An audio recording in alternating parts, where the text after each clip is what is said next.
हम्म, तो आज की क्लास में हम लोग लीनियर इक्वेशन सॉल्व करने वाले हैं। और जैसा कि मैं बता चुका हूँ पहले की क्लासेस में कि लीनियर इक्वेशन के दो पार्ट होते हैं, एक सी एफ और एक पी आई। तो आशा करता हूँ कि जो सी एफ वाला पार्ट है वो आपको समझ आया होगा।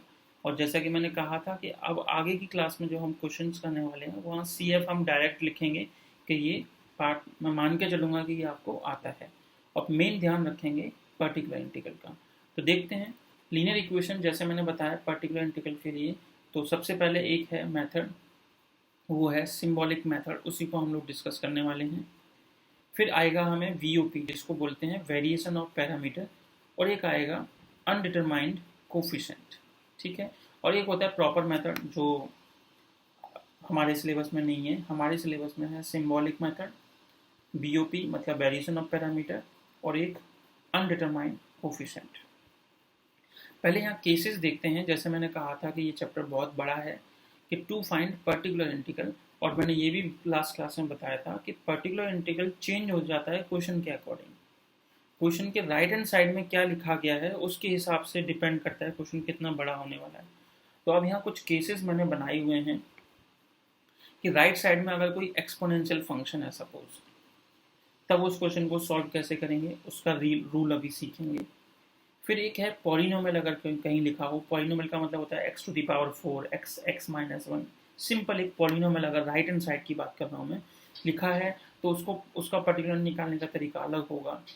फिर है थर्ड कि ट्रिग्नोमेट्रिक फंक्शन। अब ट्रिग्नोमेट्रिक फंक्शन या तो होगा साइन ए एक्स या कॉस ए एक्स, बस इन दो की बात कर रहा हूँ मैं। बाकी की जैसे हैं टैन हो गया, कॉट हो गया, उनकी बात नहीं कर रहा हूँ। मैं थर्ड वाले में सिर्फ दो रूल्स, दो के बारे में बात कर रहा हूँ।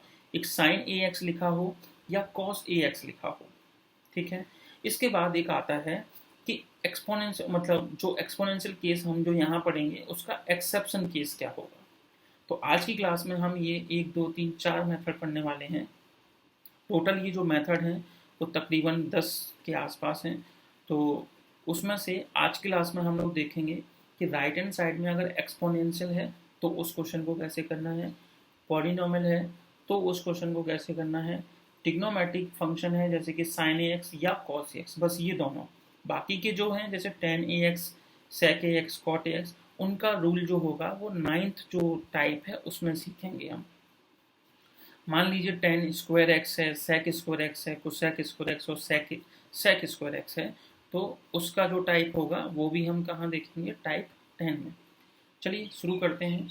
तो सबसे पहला जो हमारा केस है कि राइट हैंड साइड में अगर एक्सपोनेंशियल लिखा हो, एक्सपोनेंशियल का मतलब है e to the power a x, इस तरह से कुछ लिखा होगा, तो हमारा रूल है यहाँ पे पर्टिकुलर इंटीग्रल निकालने का कि जो डी होगा उसको रिप्लेस कर देंगे जो भी ये एक्स का कोफिशिएंट है यानी ए से। अभी क्वेश्चन करेंगे तो बहुत अच्छे से समझ आएगा। बस आपको इतना याद रखना है कि जब एक्सपोनेंशियल का केस है तो एक्सपोनेंशियल के केस में e to the power a x something यहाँ लिखा होगा, तो हम अपने पर्टिकुलर इंटीग्रल निकालते टाइम पे डी को रिप्लेस करेंगे ए से। चलिए एक क्वेश्चन देखते हैं, बहुत ईजी लगेगा। देखिए D square minus 3d plus 2 bracket close और y इज इक्वल टू ई की पावर 3x। एग्जाम में बस सॉल्व लिखा होगा, कहीं कुछ नहीं लिखा होगा कि इसको सिंबॉलिक मेथड से करना है या कुछ, आपको खुद से पहचान करनी है। तो जहाँ पे भी इस तरह के सिंबल दिखाई दें डी वगैरह, उससे पता लग जाता है। हो सकता है वो इस क्वेश्चन को इस तरह से भी लिख सकते हैं कि d2y upon d x square minus 3 dy upon d x plus 2y is equal to e to the power 3x। ये मैं पहले ही आपको समझा चुका हूँ कि जो d अपॉन डी एक्स उसका मीनिंग d होता है, d2 upon d x square होता है, इसका मीनिंग d2 होता है। तो उसको चाहे वो क्वेश्चन इस तरह से लिखें या इस तरह से, एक ही बात है। तो पहले तो हमें क्या निकालना पड़ेगा, सी एफ। तो सी एफ निकालने का तरीका मैंने बता दिया है, वो कॉमन है जो प्रीवियस क्लास में हम लोग पढ़ चुके हैं। तो हालांकि अभी शुरुआत है तो मैं डिस्कस कर लेता हूँ दोबारा, लेकिन जैसे जैसे हम आगे केसेस पढ़ते जाएंगे वहाँ फिर मैं सी एफ का हिस्सा आपके ऊपर छोड़ दूंगा। तो बढ़ते हैं ऑक्सिलरी इक्वेशन। तो ऑक्सिलरी इक्वेशन के लिए इस डी को रिप्लेस करना होता है एम से। तो m square minus 3m plus 2 is equal to 0 लिखना है हमेशा। फिर इसके रूट्स निकालिए, तो m की वैल्यू एक 1 आ रही है और एक 2, दोनों ही डिस्टिंक्ट रूट हैं। तो डिस्टिंक्ट रूट के केस में सी एफ निकालने का तरीका होता है C1 ई की पावर में जो भी ये पहला रूट है यानी x, फिर प्लस c2, और ई की पावर में जो भी ये सेकंड रूट है 2x। तो ये आपका CF आ गया बस। अब आते हैं मेनली PI के ऊपर। तो PI निकालने का क्या तरीका है, इस y को आप PI मानिए, एक तरह से मैं सोचने के लिए बोल रहा हूँ। फिर यहाँ पे जो भी 1 है, 1 इंटू ई की पावर 3x, तो ये जो y के साथ में हिस्सा है उस पूरे को डिनोमिनेटर में लिखिए। फिर यहाँ इनटू ये e की पावर 3x ऐसे सेपरेटली अलग लिखिए, थोड़ा सा ये इस फ्रैक्शन से अलग नजर आना चाहिए। अब मैंने आपको रूल समझाया था कि जब ये इस तरह का क्वेश्चन आता है जिसमें एक्सपोनेंशियल है राइट हैंड साइड में, तो उसके d को रिप्लेस कर दीजिए 3 से, मतलब x का जो भी कोफिशिएंट है। ये देखिए मैंने अभी समझाया था कि अगर आपका कोई भी राइट हैंड साइड में एक्सपोनेंशियल है तो PI निकालते टाइम पे d को रिप्लेस कर दीजिए a से। तो यहाँ पे d को अगर देखेंगे तो 3, मतलब x का कोफिशिएंट कितना है 3, तो हम अपने इस d को 3 से रिप्लेस कर देंगे। तो 3 से जब आप रिप्लेस करेंगे तो कितना आएगा 9 माइनस 9 प्लस 2, ये इससे कैंसिल हो गया। तो e की पावर 3x अपॉन 2, ये आपका पर्टिकुलर इंटीग्रल यानी कि PI आ गया। बहुत इजी था। तो जनरल सॉल्यूशन क्या होगा, CF प्लस PI। तो इसकी जगह y लिखेंगे, CF की जगह जो भी यहाँ से सॉल्व करके आया था, और PI ये ऐड कर देंगे। अब आप देखिए, मैंने आपको जब अभी केसेस बताए थे तो पहला केस बताया था एक्सपोनेंशियल, दूसरा केस बताया था पॉलिनोमियल, तीसरा केस बताया था ट्रिग्नोमेट्रिक फंक्शन, और चौथा बताया था एक्सेप्शनल। अब आप देखिए, मान लीजिए किसी क्वेश्चन में जब मैं d को यहाँ 3 से रिप्लेस ऐसे किया और नीचे अगर 0 आ गया, तो जैसे कि अभी तो इस क्वेश्चन में तो 0 नहीं बना है, लेकिन अगर 0 आ जाता है तो क्या करेंगे। तो वो जो रूल है वो एक्सेप्शनल केस में मैंने डाला हुआ है, तो वो उसको हम थोड़ी देर में डिस्कस करेंगे। चलिए अभी तो देखते हैं नेक्स्ट वाला क्वेश्चन। क्वेश्चन है कि D square minus 2d plus 1 y is equal to 1 plus e की पावर माइनस एक्स का होल स्क्वायर। क्वेश्चन देख के पता लग गया कि राइट हैंड साइड में एक्सपोनेंशियल फंक्शन है। अब जैसे कि मैंने कहा था कि CF जो है बहुत इंपॉर्टेंट पार्ट है हर क्वेश्चन के लिए, तो क्योंकि वो हम पहले डिस्कस कर चुके हैं तो टाइम सेव करने के लिए मैं CF हर क्वेश्चन का नहीं निकालूंगा, लेकिन एग्जाम में आपको निकालना पड़ेगा। तो यहाँ मैं डायरेक्ट फोकस कर रहा हूँ पर्टिकुलर इंटीग्रल पे। तो कैसे निकालें, तो 1 अपॉन में जो भी ये साइड में दिया होता है लेफ्ट हैंड साइड में y का मल्टीप्लिकेशन या कोफिशिएंट, वो इस तरह से 1 अपॉन समथिंग लिख लीजिए। फिर राइट साइड में जो भी है उसको अलग से मल्टीप्लिकेशन के साइन के साथ अलग एक इस फ्रैक्शन से अलग होना चाहिए, इसके ऊपर नहीं लिखना है। इसको इस तरह से लिखा। अब देखिए 1 है तो 1 को मैं लिख सकता हूँ e की पावर 0x, एक ही बात है। अब इसको मैं बारी बारी से तीनों के साथ लेके गया, तो पहले वाले के साथ लेके गया तो इस तरह से दिखाई दे रहा है, फिर दूसरे वाले के साथ तो इनटू में e to the power minus 2x, और फिर लास्ट वाले में e to the power minus x। अब जो रूल मैंने एक्सपोनेंशियल का भी आपको सिखाया है उसके हिसाब से यहाँ d को रिप्लेस करना होता है x के कोफिशिएंट के साथ। तो यहाँ x का कोफिशिएंट 0 है तो d को रिप्लेस करेंगे 0 के साथ। यहाँ x का कोफिशिएंट -2 है तो d को रिप्लेस कीजिए -2 से इस वाले फ्रैक्शन में, और यहाँ d को रिप्लेस कीजिए -1 के साथ। जब मैंने इन तीनों में अप्रोप्रिएट ये चेंजेस किए तो आंसर आ रहा है हमारे पास 1 plus 1 upon 9 e to the power -2x और plus 1 upon 2 e to the power -x। तो ये आपका आंसर है। इस क्वेश्चन का जो भी CF आया होगा उसको और PI को ऐड करेंगे तब आपका प्रॉपर आंसर माना जाएगा और तभी मार्क्स मिलेंगे। ऐसा नहीं है कि सिर्फ PI निकाल दिया तो आंसर क्वेश्चन के मार्क्स मिल जाएंगे, आपको 0 मार्क्स देंगे वो। तो CF भी साथ साथ निकालना है। अब आगे आते हैं और क्वेश्चन पे। जैसे कि अभी मैंने बताया कि अगर एक्सेप्शनल केस आ जाए, एक्सेप्शनल केस क्या है कि आप जब ये चेंज कर रहे थे तो नीचे 0 आ जाए यानी इन्फिनिटी केस बन जाए। अभी मैंने थोड़ा सा हिंट भी दिया था आपको ऊपर। तो इन केस ऑफ इन्फिनिटी क्या करना है, देखिए आपके पास क्या करना है 1 upon d minus a to the power r something, अभी बताऊंगा मैं क्वेश्चन के अंदर। फिर फाई ऑफ बी या फाई ऑफ डी जैसे लिखा है into e to the power a x. और जब आप ये एक्स के कोफिशिएंट को यहाँ पुट कर रहे थे तो ये देखिए a माइनस ए कितना हो रहा है 0, यानी इन्फिनिटी की सिचुएशन क्रिएट हो रही है। तो इस सिचुएशन में हम क्या करेंगे कि यहाँ d माइनस ए जो भी ये फैक्टर होगा उसकी पावर देख लीजिए कितनी है r। तो यहाँ लिखेंगे x की power r upon r factorial, फिर e to the power ax तो ये है ही है, और ये जो फाई ऑफ d था इसमें d को बचे हुए हिस्से में a से रिप्लेस कर देंगे यानी कि फाई ऑफ a। शायद ऐसे समझ नहीं आ रहा हो, लेकिन अभी हम प्रैक्टिस करेंगे तो समझ आएगा। एक क्वेश्चन लिया मैंने, 2d+1 का whole square into y is equal to 4 into e to the power minus XY2। इस क्वेश्चन का CF आपको अपने आप निकालना है, PI। तो PI निकालने के लिए ये जब 4 है तो 4 लिखा, 2d+1 का होल स्क्वायर डिनोमीटर में, और जो एक्सपोनेंशियल वाला हिस्सा है उसको मैंने अलग, इस फ्रैक्शन से थोड़ा अलग लिखा। अब रूल क्या कहता है एक्सपोनेंशियल के केस में कि d को रिप्लेस कर दीजिए x के कोफिशिएंट से। तो यहाँ x का कोफिशिएंट है -12। तो अगर मैं -12 यहाँ पुट करता हूँ तो नीचे 0 आ जाएगा, और 0 का केस यानी इन्फिनिटी। तो इससे मुझे पता लग गया कि ये एक एक्सेप्शनल केस है। तो अब क्या करें, तो यहाँ लिखा है मैंने कि जैसे ये 4 था, तो पहले तो आप इस डिनोमीटर वाले हिस्से को कुछ इस फॉर्म में बनाइए, मतलब उसकी पावर समथिंग कुछ देखिए क्या है, और d की पावर या d का जो कोफिशिएंट है मेनली आपको याद रखना है कि ये 1 होना चाहिए। तो यहाँ अगर हम देखें तो d का कोफिशिएंट 2 है, तो 1 बनाने के लिए मैंने 2 को कॉमन लिया। तो जब आप 2 कॉमन लेंगे तो क्योंकि ऊपर स्क्वायर है तो वो 4 आएगा, और अंदर बचेगा d+1/2 का होल स्क्वायर। तो ये 4 से 4 कैंसिल हो गया। अब क्या करना है, मैंने यहाँ रूल क्या बताया था, ये फाई ऑफ बी जरूरी नहीं है आपके क्वेश्चन में हो। जैसे मान लीजिए मैंने जब यहाँ से 4 कॉमन लिया तो ये बचा, अगर यहाँ कुछ और एक्स्ट्रा चीज लिखी होती तो उसको हम फाई ऑफ डी नाम देते थे, लेकिन यहाँ कुछ है नहीं तो कोई बात नहीं। तो यहाँ जब अब क्या करें, तो ये पावर देख लीजिए कितनी है 2, और यहाँ पावर कितनी थी r। तो क्या रूल समझाया था कि x की power r upon r factorial. तो यहाँ पावर कितनी है ये 2, तो x की पावर 2 अपॉन 2 फैक्टोरियल। फिर क्या था e to the power ax जो भी यहाँ लिखा है, तो e to the power -x/2 जो भी यहाँ लिखा था। फाई ऑफ डी यहाँ नहीं था क्योंकि और कोई चीज़ यहाँ है नहीं, तो फाई ऑफ ए लिखने की जरूरत नहीं है। तो ये आपका आंसर था। तो जनरल सॉल्यूशन में क्या लिखना है, CF प्लस PI। चलिए एक क्वेश्चन और देख लेते हैं, इसी तरह का सेम है कि d² minus a plus B d plus AB y is equal to e to the power ax plus e to the power bx। CF इसका आप अपने आप निकालिए।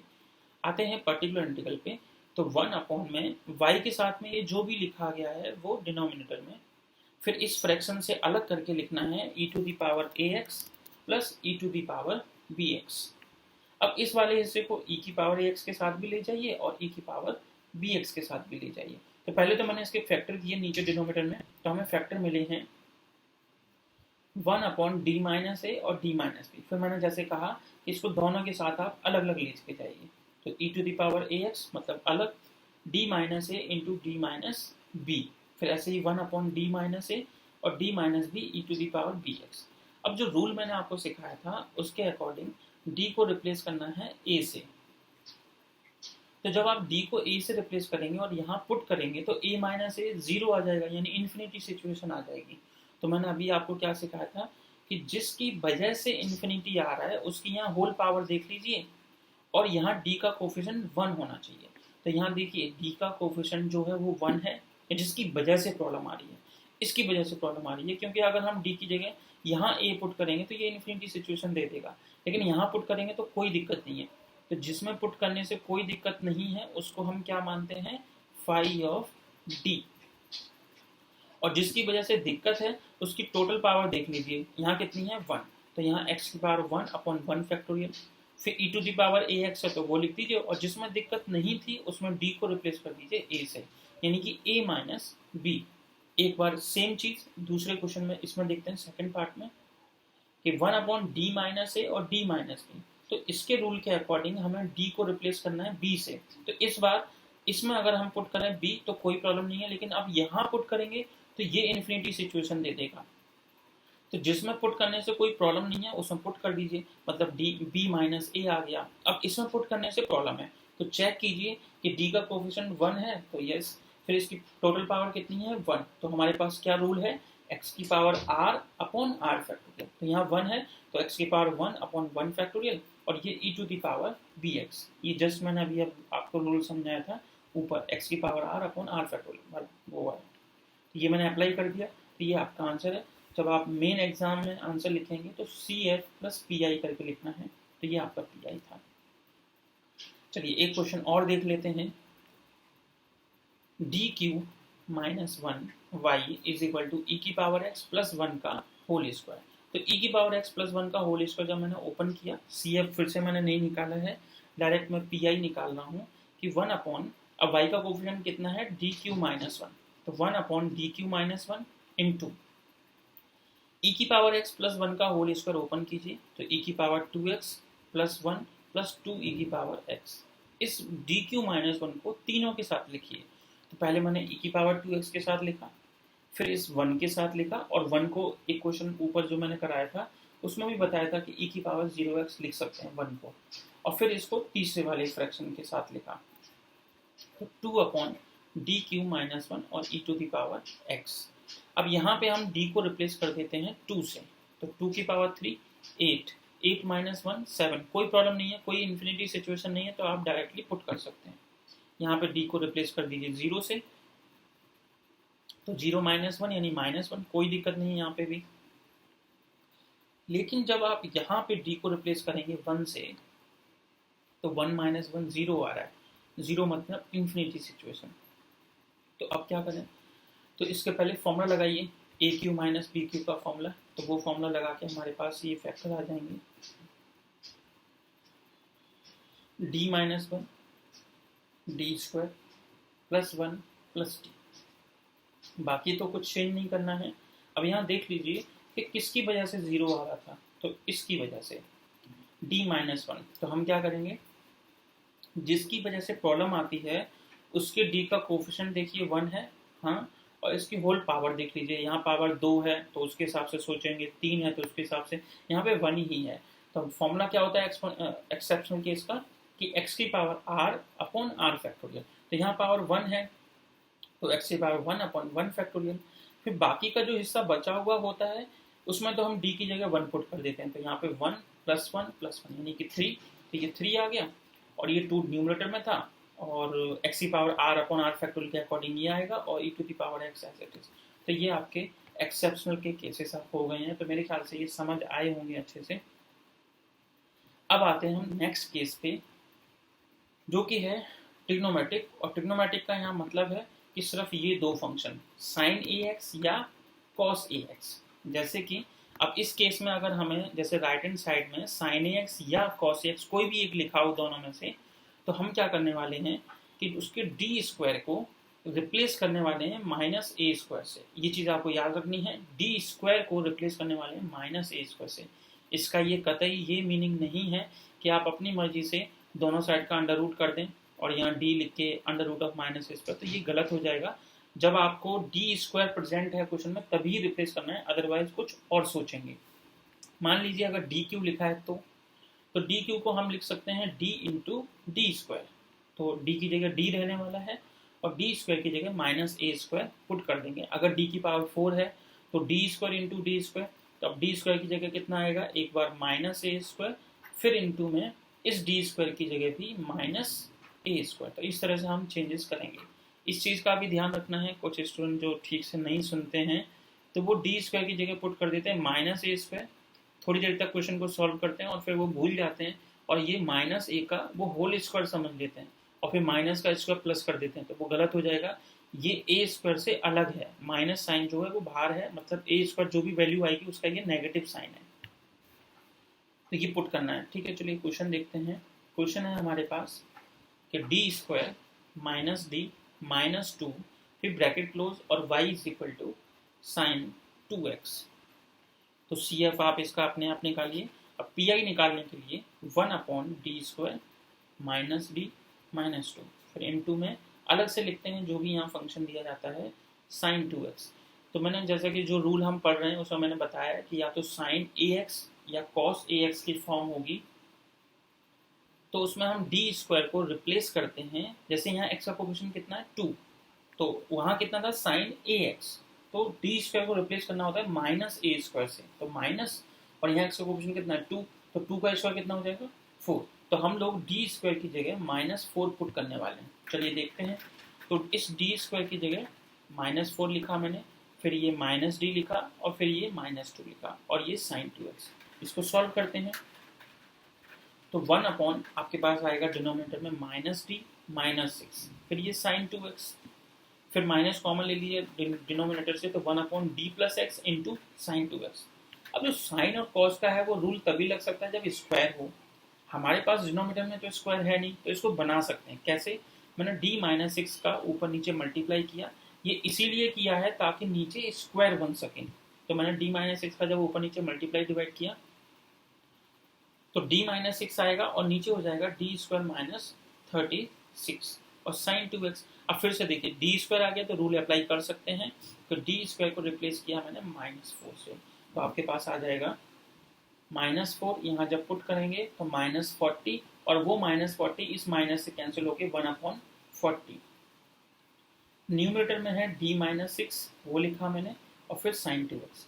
इस sin 2x को d-6 के साथ लेके जाइए, तो जब ये d का मतलब होता है differentiation with respect to x, तो sin 2x का डिफरेंशिएशन कितना होता है 2 cos 2x, फिर माइनस का 6 sin 2x as it is.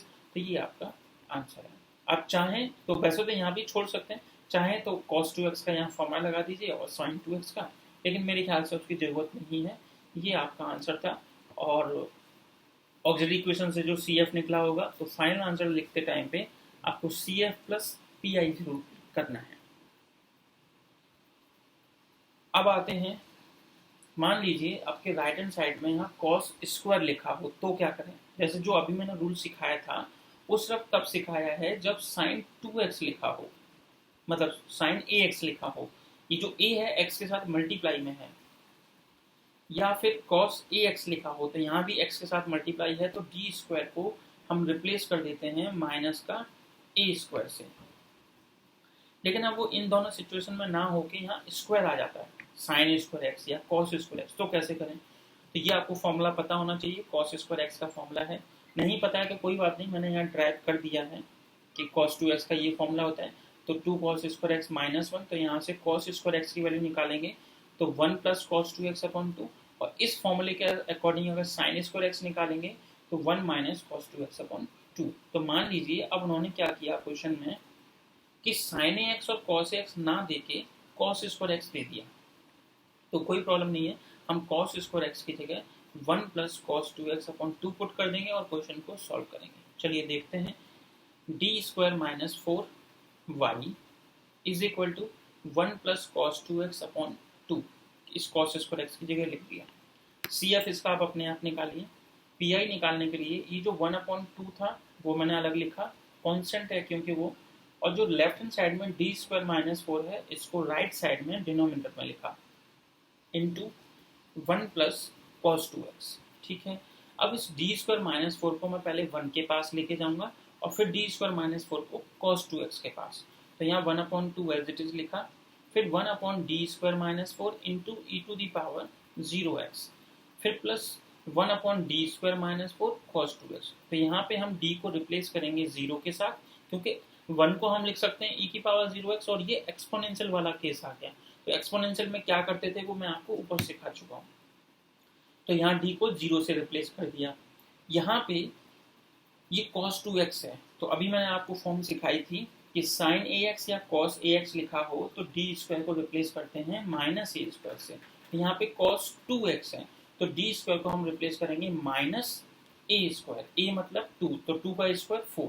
तो अब देखते हैं, जब d को जब 0 से रिप्लेस किया तो ये -1/4 है, और यहाँ जब d² को -4 से रिप्लेस किया तो -1/8 cos 2x। तो ये आपका PI आ चुका है, और जो आपने CF निकाला होगा उसको इस PI के साथ ऐड कर दीजिए, वो आपका मेन आंसर होगा। अब आते हैं फिर से एक्सेप्शन केस। जैसे आपने देखा था कि जब हम एक्सपोनेंशियल केस कर रहे थे तो उसमें जब हम रिप्लेस कर रहे थे तो इन्फिनिटी की सिचुएशन आ रही थी।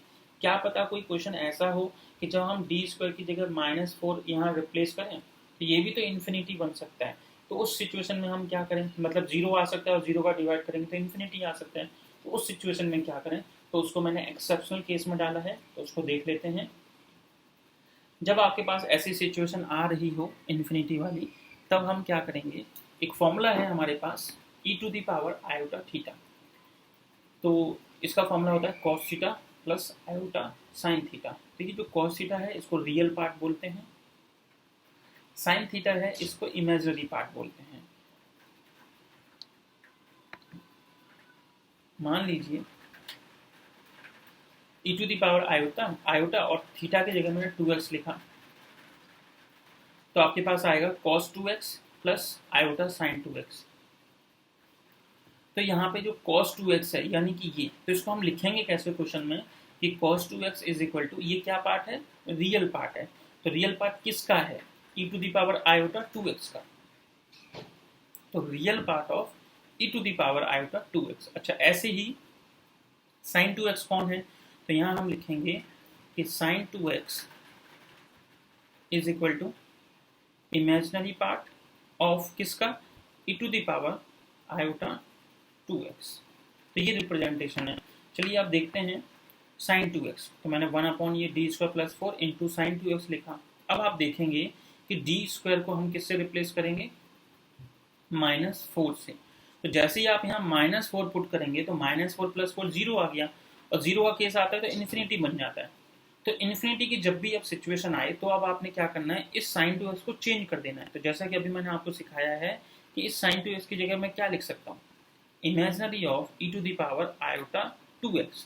तो यहाँ मैंने लिखा इमेजिनरी, फिर 1 अपॉन डी स्क्वायर प्लस 4, और फिर ये sin 2x की जगह लिख दिया मैंने e to the power iota 2x। अगर यहाँ लिखा होता cos 2x तो मैं यहाँ लिखता real part of 1 upon d square plus 4 और e to the power iota 2x। क्योंकि ये इमेजिनरी है, साइन है, तो इमेजिनरी लिखेंगे।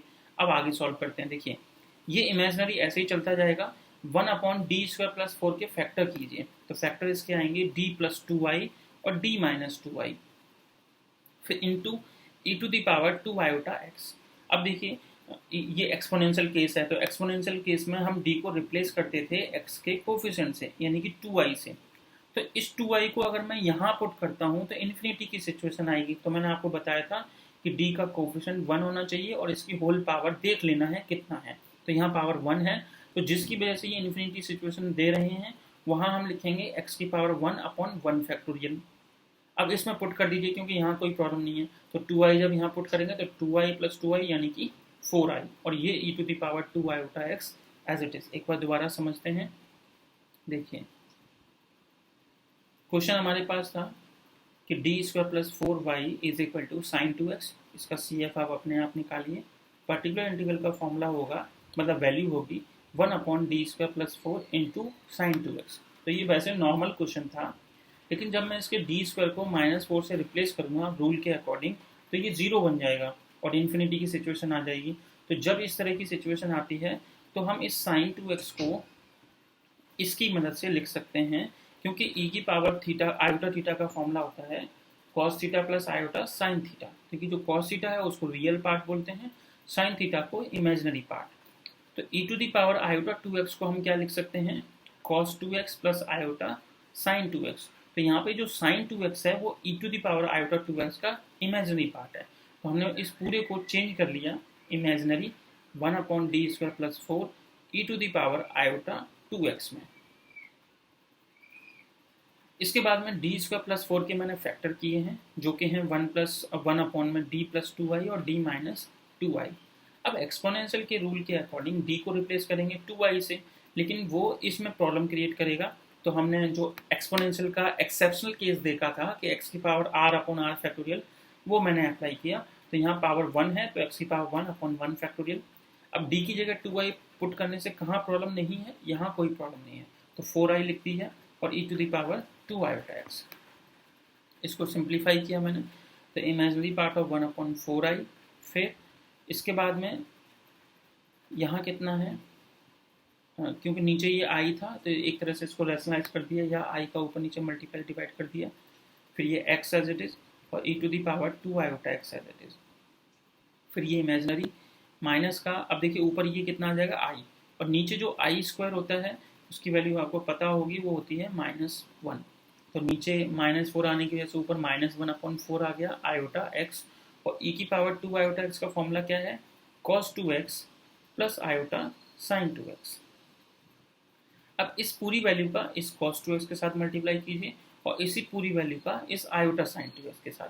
तो जब आप इसका मल्टीप्लाई cos 2x के साथ करेंगे तो आएगा minus iota upon 4 x cos 2x, और जब इसी वैल्यू का आप इस i के साथ मल्टीप्लाई करेंगे तो i स्क्वायर अगेन हो जाएगा और उसकी वैल्यू -1, तो ये प्लस का 1/4 x साइन 2x आ गया। अब आप ये देखिए कि इस पूरे हिस्से में से इमेजिनरी पार्ट कौन सा है, तो जिसमें आई लगा होता है, और ये वाला पार्ट कैसा है, रियल। तो इस पूरे में से ये बाहर क्या लिखा हुआ है, इमेजिनरी, मतलब इस पूरे हिस्से में से इमेजिनरी पार्ट ढूंढिए। तो इमेजिनरी पार्ट होता है जो आयोटा के साथ वाला है, तो यानी कि -x/4 cos 2x। तो हमारा जो आंसर होगा ये इमेजिनरी पार्ट हट जाएगा और हम आई नहीं लिखेंगे अपने आंसर में, क्योंकि हमें पार्ट बोलना होता है। तो आई का कोफिशिएंट यहाँ कौन है, -1/4x cos 2x। तो -1/4x cos 2x ये आपका पर्टिकुलर इंटीग्रल है उस क्वेश्चन का। ठीक है, अगर यहाँ रियल लिखा होता तो बस मैं इतना हिस्सा लिखता, इमेजिनरी लिखा था इसलिए ये वाला हिस्सा लिखा है, लेकिन आई को हटा के। तो ये आपका पर्टिकुलर इंटीग्रल है। अब नेक्स्ट टॉपिक है हमारा, मतलब केस है कि अगर राइट हैंड साइड में पॉलिनोमियल लिखा हो तो क्या करना है। जैसे कि हमने पहला केस पढ़ा था कि पहले एक्सपोनेंशियल और फिर एक्सपोनेंशियल का इन्फिनिटी केस बन जाए तो क्या करना है। फिर साइन ए एक्स और कॉस एक्स का फॉर्मूला पढ़ा था, और अगर साइन ए स्क्वायर एक्स और कॉस स्क्वायर एक्स दिया हो तो उसका भी रूल बता दिया है। और फिर उसमें भी अगर इन्फिनिटी केस क्या आता है तो क्या करना है वो भी हम लोग डिस्कस कर चुके हैं। बहुत इंपॉर्टेंट था ऊपर वाला हिस्सा। अगर ये शुरू के जो ऊपर वाला जो अभी तक मैं पढ़ा चुका हूँ वो, और ये टाइप 3 अगर समझ आ जाता है तो नीचे के जो पार्ट्स होंगे वो थोड़ा सा आपको इजी लगेंगे, अदरवाइज वो और ज़्यादा टफ लगने वाले हैं अगर ये बेसिक आपको समझ नहीं आया तो। चलिए अब आते हैं, मान लीजिए कि राइट हैंड साइड में अगर पॉलिनोमियल हो तो क्या करना है। तो सबसे पहले तो ये बाइनोमियल, 11th क्लास में आपने बाइनोमियल थ्योरम से ये दो फॉर्मूले पढ़े होंगे कि 1 + x⁻1 है तो इसका फॉर्मूला होगा 1 - x + x² - x³ and so on. एक है 1 - x की होल पावर -1, तो इसका फॉर्मूला होता है 1 + x, सारे पॉजिटिव हो जाते हैं अगर ये दोनों जगह नेगेटिव है। सीधा एक क्वेश्चन करते हैं कि d² - 13d + 12y = x। तो ये x लिखा है सिंपल, इससे पता लग रहा है कि ये पॉलिनोमियल का केस है। तो यहाँ पर्टिकुलर इंटीग्रल कैसे निकालें, CF जैसे मैंने बताया आप लोग अपने आप निकालिए। तो 1/d² - 13d + 12 × x। अब आपने क्या करना है, पॉलिनोमियल के केस में हमें ये बाइनोमियल वाला फॉर्मूला अप्लाई करना होता है, तो उसके लिए मुझे 1 होना जरूरी है। तो यहाँ पे मैंने क्या किया, ये 12 कॉमन ले लिया। तो 12 कॉमन लेने से आएगा 1 + d² - 13d/12 और इनटू में ये ऊपर न्यूमरेटर में x। अब इस पूरी वैल्यू के जो डिनोमिनेटर में इसको आप ऊपर ले जाइए, तो 1/12 ये पूरा ऊपर आ गया और यहाँ पावर -1 × x लग जाएगा। अब 1 + x⁻1 का फॉर्मूला क्या है, मैंने आपको अभी भी बता ही दिया है, 1 - x + x² - x³ and so on. तो ये कहाँ तक लिखें, ये कैसे पता लगे। तो आप पहले ही ये देख लीजिए कि राइट हैंड साइड में क्या था, x था। तो यहाँ रफ कॉपी पे अलग से निकाल लीजिए कि x का डिफ्रेंशिएशन करने से 1 आ रहा है, अगर मैं इसको 2 बार डिफ्रेंशिएट करूँ तो 0 आ जाएगा। तो जहाँ पे ये 0 आ जाता है बस उसके आगे डॉट लगा के समझ आ रहा है कि इसका dq भी 0 होगा, 4th डेरिवेटिव भी 0 होगा, 5th डेरिवेटिव भी 0 होगा। तो हम इसमें कहाँ तक ओपन करें, तो जहाँ तक d² आता है। जैसे देखिए ये 1 लिखा तो ये 1 लिखा, फिर -x तो ये माइनस और ये x की जगह ये पूरा तो ये लिखा, फिर प्लस का x² तो ये प्लस का और ये x था और उसका होल स्क्वायर। अब आप देखिए जब आप इसका स्क्वायर ओपन करेंगे तो d⁴ तो ऑब्वियसली वो 0 हो जाएगा। फिर 169d² तो d² भी 0 है, फिर 26d³ तो वो भी 0 है। तो मतलब ये पूरी ही टर्म 0 है, तो उसको मैं क्यों आगे और एक्सपेंड क्यों करूं, क्योंकि वो टाइम वेस्ट होगा। हमें पता है कि अगर मैं यहाँ पे पावर 3 भी कर दूं और फिर बाद में मैं इस x को अंदर जब सबके साथ ले जाऊंगा तो जब हाईएस्ट डेरिवेटिव 2 पे ही ये 0 हो रहा है तो 3 पे भी 0 होगा, 4 पे भी 0 होगा। तो इसलिए हम आगे की टर्म्स को नहीं लिखेंगे। अब देखते हैं 1/12। अब इस x को अंदर मल्टीप्लाई कीजिए जैसे मैंने कहा था, तो x को 1 से मल्टीप्लाई किया तो x, फिर ये माइनस एज इट इज, ये जो 12 है वो बाहर आ जाएगा। अब d² और x तो वो ऑब्वियसली 0 हो गया, फिर 13d तो माइनस का 13 लिखा और x dx यानी कि x का फर्स्ट डेरिवेटिव तो 1, तो यहाँ पे 13 × 1। ये वाला ब्रैकेट मैंने पहले ही समझा दिया है कि ये 0 कैसे हो गया, और आगे के सारे भी 0 होंगे। तो बस ये बचा आपके पास, इसको सिंप्लीफाई कर लीजिए, ये आपका पर्टिकुलर इंटीग्रल है। तो बहुत इजी है, पॉलिनोमियल वाला केस में इतनी झंझट नहीं होता है, इतना प्रॉब्लम नहीं होता है, ये आराम से आ जाता है। चलिए एक क्वेश्चन और कर लेते हैं। dq + 2d² + d फिर bracket close y is equal to e to the power 2x plus x square plus x. तो इस पर्टिकुलर इंटीग्रल को निकालने के लिए इसको पहले मैंने राइट हैंड साइड में डिनोमिनेटर में भेजा और ई की power 2x plus x square plus x. अब ये जो डिनोमिनेटर में हिस्सा है इसको तीनों के साथ अलग अलग, क्योंकि ये वाला तो पूरा ही एक पॉलिनोमियल है, तो इस हिस्से को पहले मैं e की पावर 2x के साथ ले जाऊंगा और एक बार इस पूरी के साथ। तो इस तरह से मैंने देख सकते हैं, आप समझ आ रहा होगा, मैंने अलग अलग लिखा।